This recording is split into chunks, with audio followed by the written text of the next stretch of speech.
Regresando al tema de la fortuna del zar, como ya se ha dicho, este depositó 35 millones de dólares en el Banco Rothschild de Inglaterra, y otros 80 millones de dólares en el de París.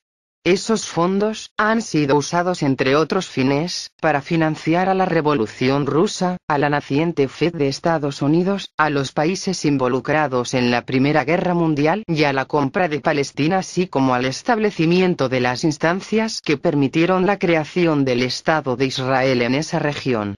Lo que hay que hacer notar, es que invariablemente, después de una guerra financiada por los Rothschild, estos sacan provecho no solo en el ámbito económico, sino también en los ámbitos social y político en forma de tratados, condiciones de ventaja estratégica para sus nuevas inversiones, en derechos especiales y en el aseguramiento de introducir controles para los pueblos de los países intervenidos. Su forma de trabajar es muy simple. Primero estudian las ventajas que un país les puede dar, inclusive con métodos de espionaje, de tal manera que evalúan el grado de interés estratégico de las naciones respecto a sus planes de enriquecimiento y dominación, y eligen una o varias de ellas. Segundo, establecen relaciones importantes con los hombres que comandan esas naciones en la forma de sociedades comerciales y de negocios varios. Tercero, seleccionan agentes especiales salidos de las filas del Illuminati y de los jesuitas a su mando para ser colocados en puestos importantes de acuerdo a sus intereses.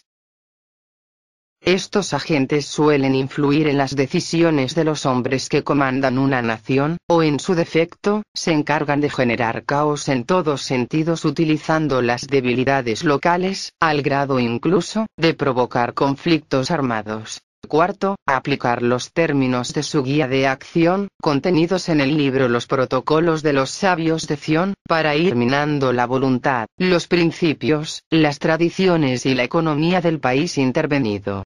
Para ello, sus agentes infiltrados resultan tan importantes como los créditos colocados, ya que estos agentes suelen abarcar una amplia gama cada vez más grande y extendida de sectores importantes como la ciencia, la tecnología, la política, la religión, la educación y la más importante, la infiltración de agentes en las logias masónicas locales de las cuales se van apoderando poco a poco. Quinto, la promoción de salvadores para recuperar el orden después del caos en los altos niveles de todas las áreas de interés. Al cabo de los años, el control de las naciones se va perfeccionando y extendiendo de tal manera que no hay nada importante de lo que pasa en un país o región, que no haya hecho su parada en las oficinas de uno de sus agentes, de uno de sus líderes Illuminatis o jesuitas, de uno de sus socios o inclusive, de alguno de los Rothschild. Ellos controlan todo, desde la educación, la prensa, los demás medios, la política, la economía, mucho de la cultura, la ciencia, la tecnología, la energía, muchos recursos estratégicos, etc., hasta la forma de pensar del ciudadano promedio. Pero esto no hubiera sido posible sin un detalle de radical importancia: la secrecía. Por ejemplo, si los pueblos del mundo se hubiesen enterado que el GCM estaba detrás de la Revolución Comunista y de la Primera Guerra Mundial, para la Segunda Guerra Mundial les hubiera resultado más difícil la ejecución, y así sucesivamente. La total secrecía les permite evitar el juicio de la historia y volver a provocar cuantas veces quieran toda clase de conflictos sin ser señalados por nadie. Pero a la vez que la secrecía ha sido su principal arma, también se ha convertido en su principal limitante para el control descarado del mundo. Por eso, dentro de sus planes, está que al término de la Tercera Guerra Mundial, hacer surgir un Salvador universal sin relación aparente con ellos para que pueda ser aceptado. En el capítulo 4, hablaremos en detalle de este plan y de la forma como lo llevan a cabo alrededor del mundo. Es de hacer notar que la secrecía solo es posible si se inocula en la población una densa serie de capas, cada una representando una realidad diferente, como si se tratase de un laberinto compuesto de cáscaras concéntricas. Para el pueblo a ras de piso, está la realidad del día a día creada y alimentada por los medios que ellos controlan. El quehacer cotidiano, la cultura reinante, los conflictos aparentes, etc., es decir, todo lo que el pueblo debe saber y la manera como debe interpretar y entender esa realidad.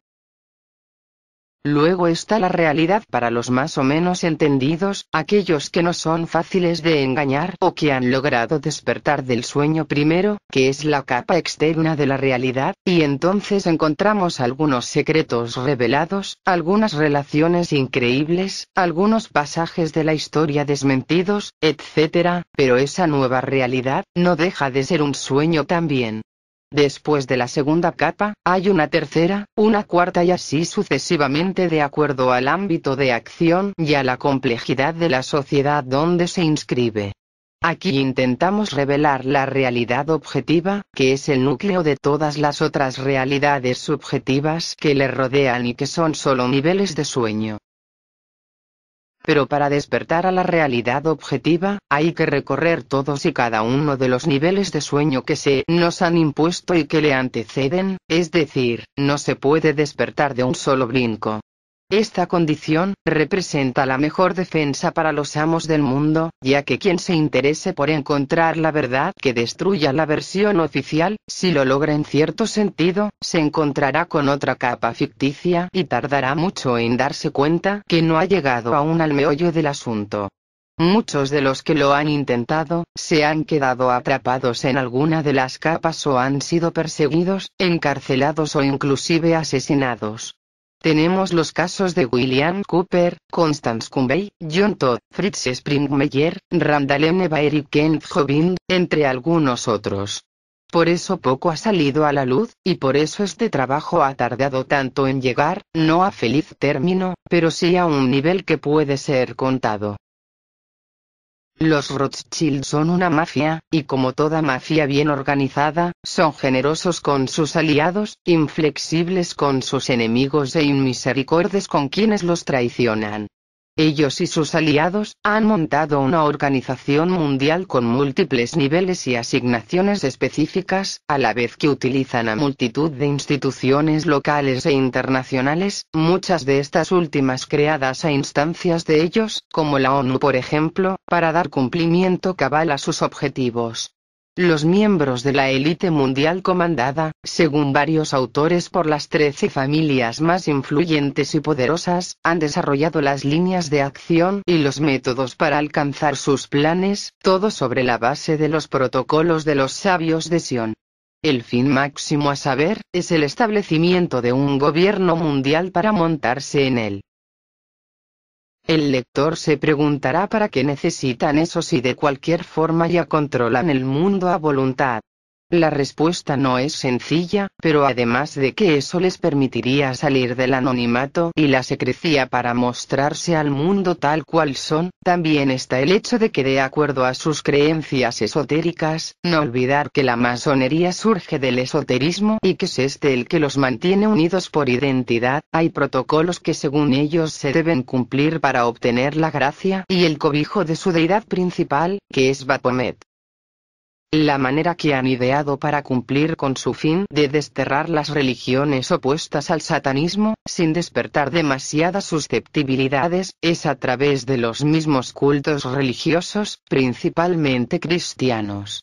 Han fomentado la formación de infinidad de cultos cristianos y de otras raíces, para fracturar la unidad religiosa de los pueblos. Pero no solo eso, sino que además trabajan para dar cumplimiento a lo que dicen los libros sagrados de cada culto. Por ejemplo, ellos planean aprovechar la esperanza de la gente en que su Dios o uno de sus profetas regrese para resolver los problemas que aquejan al mundo. Así, en el caso del cristianismo, se adhieren a la idea de la segunda venida de Jesucristo y para ello tratarán de escenificar cuanto dice la Escritura que ocurrirá antes de tal evento.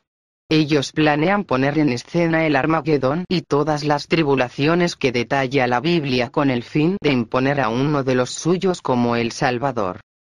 El trabajo ha sido arduo ya que desde la fundación del Illuminati, se propusieron dos líneas de acción básicas para la dominación total. 1. Acabar con las monarquías, ya que estas por la forma de sucesión del poder, les impedía colocar al mando a alguno de sus agentes por no pertenecer ni a la casa gobernante ni a la nobleza. 2. Desterrar toda religión para que la gente en el momento propicio, se adhiera sin dificultad al nuevo profeta o Mesías bajo su control.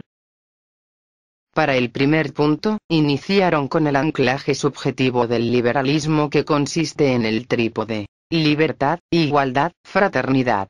Las monarquías, conforme vieron amenazada su sobrevivencia, iniciaron acciones de resistencia, pero tomados por el cuello por las deudas contraídas y las presiones de los intelectuales pagados por el Illuminati, quienes no se sometieron fueron derrocados.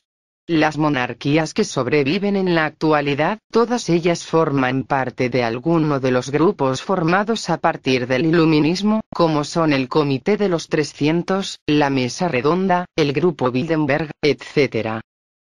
En referencia al segundo punto, hay mucho más que decir, pero siendo breves, podemos destacar la formación de una escuela de pensamiento esotérico asentada en lo que se llamó la Sociedad Teosófica, al mando de Madame Blavatsky.